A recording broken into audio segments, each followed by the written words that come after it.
Olá, participante. Vamos dar início ao Mercado em Foco do mês de abril. Ainda estamos em período de isolamento, respeitando o decreto governamental. Espero que todos os participantes também estejam bem.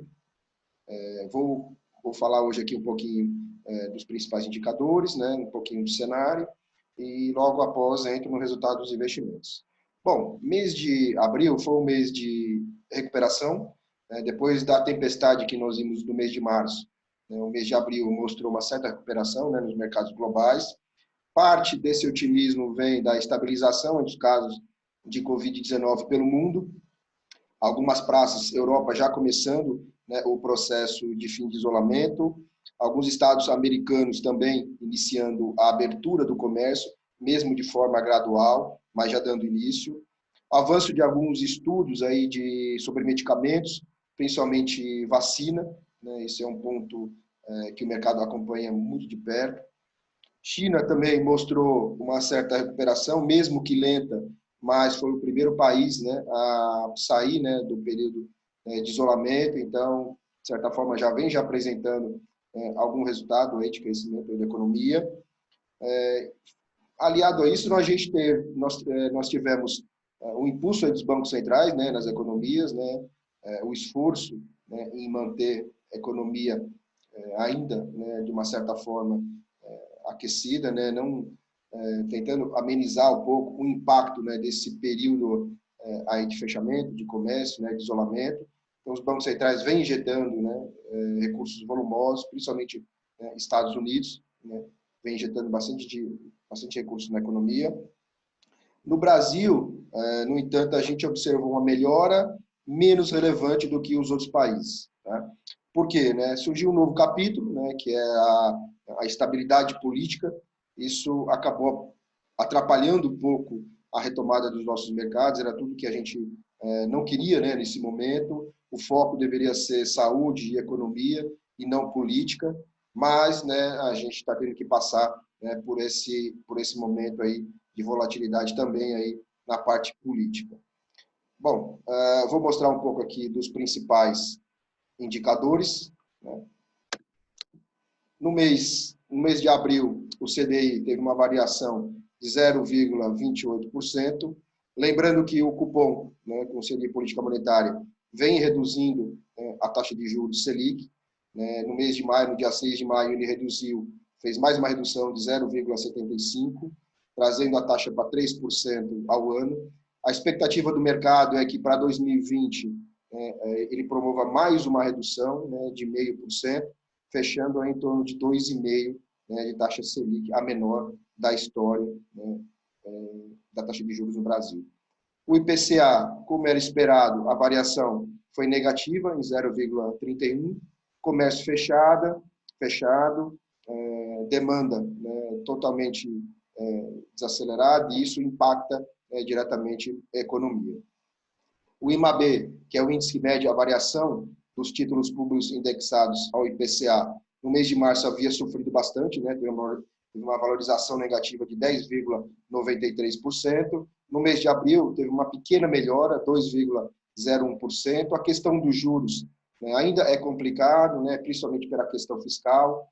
O mercado ainda teme, né, que todo esse gasto fiscal acabe demorando demais para se recuperar, e isso vem impactando a curva de juros, principalmente dos títulos mais longos.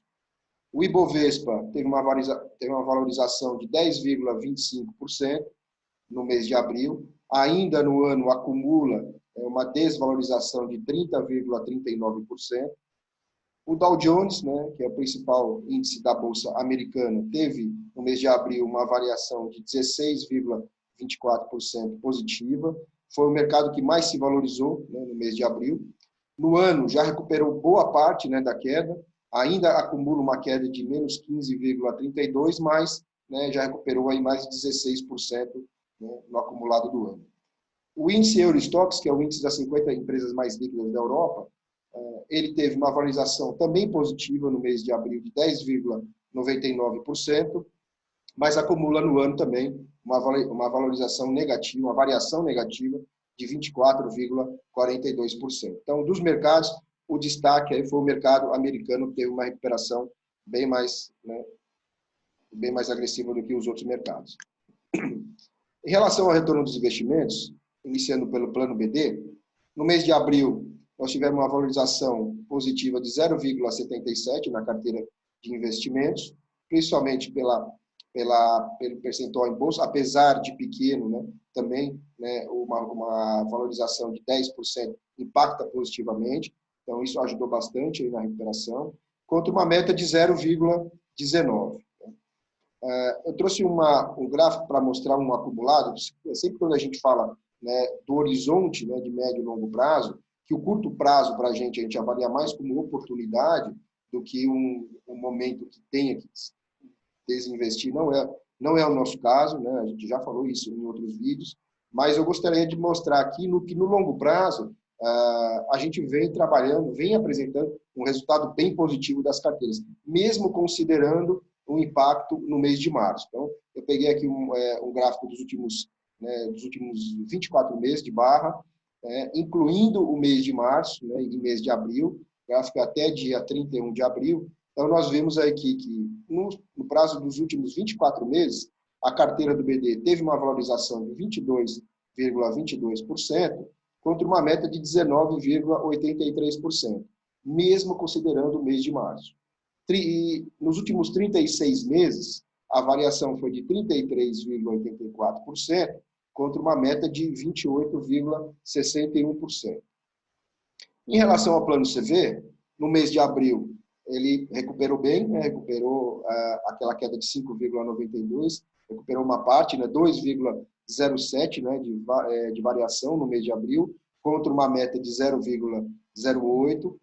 Ainda, né? Ainda tem muito ainda para recuperar, né?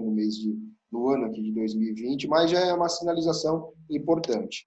O mesmo exercício, né? Se a gente pegar no plano CV, nos últimos 24 meses, considerando esses piores meses, né, de fevereiro e março, a variação da carteira foi 19,69%, contra uma meta de 18,94%. Nos últimos 36 meses, o ganho é até maior, 31,19%, a variação, né, do ganho, em relação a 28,91%. Então, assim, no médio e longo prazo, né, as carteiras não foram, né, afetadas, apesar desse mês que é um mês, que é uma fotografia de curto prazo, né, e que a tendência é que a gente recupere isso ao longo de 2020. Tá? Bom, agradeço a atenção de vocês, espero que todos estejam bem e até o próximo mês. Obrigado.